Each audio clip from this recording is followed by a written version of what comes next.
कोठों में, दिल्ली के जो रेड लाइट एरिया है उसी में ही कोठों के अंदर जाके उन औरतों को बाहर निकालना और उनके बच्चों को एक नया जीवन देना। पर इस काम में बहुत चुनौतियां हैं, लेकिन एक विश्वास भी है कि ये काम दिया गया है, सौंपा गया है। पर जब जब श्रद्धा कम होती है और जब जब चुनौती बड़ी लगती है, तब तब क्या करें, और जब खुद पे शक होता है तब क्या करें? हमारे जी दिल्ली में जो वैश्यशालाएं होती हैं, रेड लाइट एरिया होते हैं जहाँ वैश्याएं, वहाँ जाके उनके ग्रुप में जाके वहाँ से जो बच्चियाँ फंसी होती हैं उनको बाहर निकालते हैं, उनको एक नया जीवन देते हैं। बट ये बड़ा चुनौतीपूर्ण कार्य होता है, तो कभी कभी आत्मविश्वास डगमगा जाता है। तो उस समय महाराज जी अपने आप में एक उत्साह। आत्मविश्वास नहीं डगमगाना चाहिए। ये बहुत प्रशंसनीय कार्य है। जिनका जीवन गंदगी में ढकेल दिया गया है, उनको गंदे आचरणों से मुक्त करना, उनको एक नया जीवन देना, ये आपको बहुत प्रशंसनीय कार्य है। लेकिन आत्मविश्वास टूटना नहीं चाहिए, आत्मविश्वास बढ़ना चाहिए। एक जीव को अगर हम डूबने से बचा लिया तो बहुत बड़ा कार्य कर लिया। देखो, स्वयं के लिए भजन करना, अपना कल्याण करना एक अलग बात होती है, लेकिन दूसरे के लिए कल्याण की बात सोचना ये खास बात होती है। परहित सरिस धर्म नहीं भाई। कई परिस्थितियों में बच्चियां ऐसे फंस जाती है, कई परिस्थितियां होती, कोई स्वाभाविक रुचि रख करके फंसता है और कोई कई परिस्थितियों में फंस जाती है। तो जो परिस्थितियों में फंसी हुई है, अगर उनका आपको सहयोग मिल गया तो उनकी नई जिंदगी एक अच्छी जिंदगी बन जाएगी। बहुत सुंदर है, प्रशंसनीय कार्य आप कीजिए और राधा नाम जप कीजिए, जिससे आपका आत्मबल कभी टूटे ना, आत्मबल बना रहे। आप लड़ती रहिए, आपकी रक्षा में भगवान है। जो दूसरों का परोपकार करता है सबसे बड़ा कार्य है। हम बहुत हृदय से प्रसन्न हुए इस बात को सुनकर, क्योंकि गंदे आचरणों में लिप्त, ऐसे आचरणों में लिप्तों को बचा करके भगवान की कृपा से संसार के अच्छे मार्ग में देना, ये बहुत बड़ा कार्य, बहुत बड़ा कार्य। तो थोड़ा मुश्किल होता है, लेकिन सहयोग बहुत है वहां पे औरतों का। हाँ, नहीं मुश्किल है, नामुमकिन नहीं। आप बिल्कुल कीजिए और भगवान आपके साथ है, भगवान आपके साथ है, क्योंकि आप अच्छा काम कर रहे हो। जरूर कीजिए, क्योंकि पता नहीं कैसी कैसी परिस्थितियों से कौन गुजर रहा है, वहाँ शोषण हो रहा है उनका, और आप उनको बचा रहे हैं। बहुत बड़ा कार्य, आप जरूर कीजिए। हमारा हृदय प्रसन्न हुआ है सुनकर। आप अच्छा कार्य कर रहे हैं, बहुत अच्छा कार्य कर रहे हैं। भगवान ने अपने होने का एहसास तो बहुत बार कराया और कराते रहते हैं, लेकिन आत्मा से अभिन्न चिंतन होने के कारण जो माधुर्य भाव है उसमें न्यूनता, हाँ, न्यूनता ही रहेगी, न्यूनता ही रहेगी, क्योंकि दो भावों का एक हृदय में पोषण नहीं हो सकता। सोहम और दासोहम। जैसे हमें बहुत लड़ाई लड़नी पड़ी, गुरु कृपा से परिवर्तन हुआ, नहीं तो सन्यास मार्ग के पथिक थे। काशी से जीवन, जो दंडी सन्यासी होते हैं वो जीवन, तो 20-22 वर्ष अनुसंधान वो चलता रहा। अब जब महादेव जी की कृपा हुई और इधर का आकर्षण हुआ, अब बड़ी समस्या कि जब वो एक है, अद्वितीय है, और वो मैं हूं, तो किससे अनुराग? मेरा ही तो आत्मस्वरूप सब है। ये जो भी कुछ प्रतीत हो रहा है वो मेरे सिवा और कुछ है ही नहीं। बड़ी समस्या पड़ी, बड़ी समस्या पड़ी। और फिर महादेव जी से कहा, इस ज्ञान का अपहरण करो। महादेव जी से कहा, रो के प्रार्थना की कि मेरे आत्मस्वरूप प्रभु इस ज्ञान का अपहरण करो। जब उस ज्ञान धीरे धीरे धीरे धीरे धीरे धीरे फिर वो बात जो, नाथ मैं अधम जीव हूं, प्रभु आप मेरे स्वामी हैं, धीरे धीरे धीरे धीरे भाव का वो एक मतलब पूर्व जीवनगत हो गया। और ये नवीन जीवन, इसमें महत पुरुषों की कृपा प्रधान रही। नहीं, कभी हम नहीं आ सकते थे। जहां हम एकांत होते, बस वही योग वासिष्ठ और वेदांत की बातें तो सब काट देती सब काट देती, कुछ नहीं रहने देती। बड़ी समस्या थी।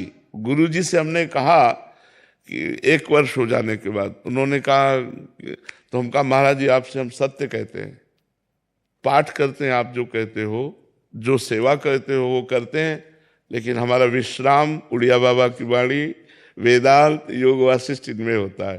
तो उनका चिंता मत करो, धीरे धीरे सब आ जाएगा, धीरे धीरे सब आ जाए। तो धीरे धीरे नहीं रह सकता, क्योंकि इस हृदय की बात है।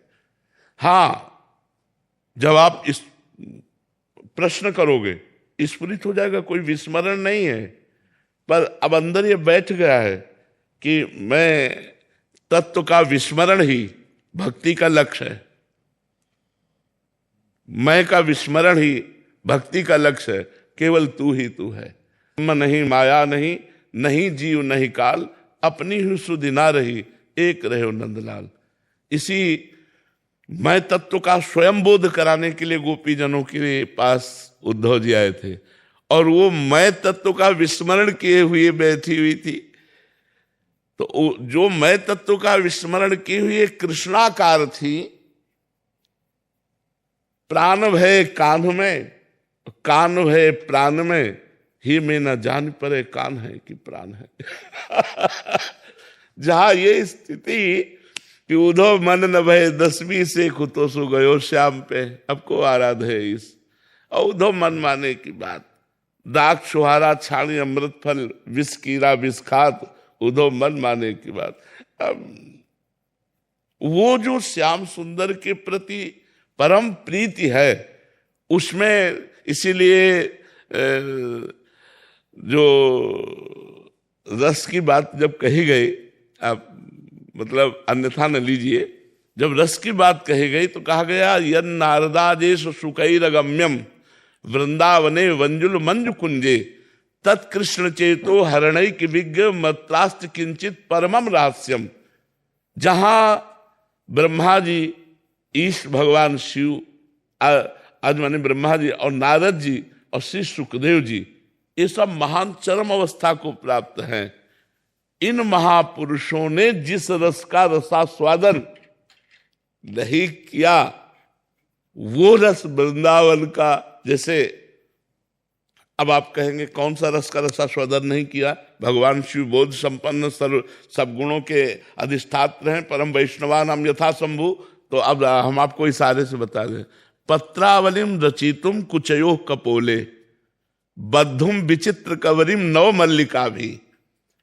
हे लाडली जू, मैं आपके वक्षस्थल में पत्रावली करने का अधिकार। पत्रावलिम रचितुम कुचयो कपोले, बद्धुम विचित्र कवरिम नव मल्लिका भी, अंगम चुभूसी तुमा भरणई धृता से। मैं कब ऐसा सौभाग्य होगा कि आप ऐसा श्रृंगार करने का मुझे। तो ये न वीणाधारी नारद जी को सौभाग्य मिला, न देवाधिदेव महाशंकर को, न भगवान ब्रह्मा जी को भी नहीं, बड़े बड़े महापुरुषों ने। क्योंकि ये सब आचार्य कोटि के महापुरुष, जैसे पक्की मटकी को फोड़कर कुछ नहीं बनाया जा सकता, ऐसे ये परिपक्व ब्रह्म स्वरूप है। लेकिन जैसे अपने लोग अधम कच्ची मटकी हैं, अब वो फोड़कर कुछ भी बना लिया जा सकता है।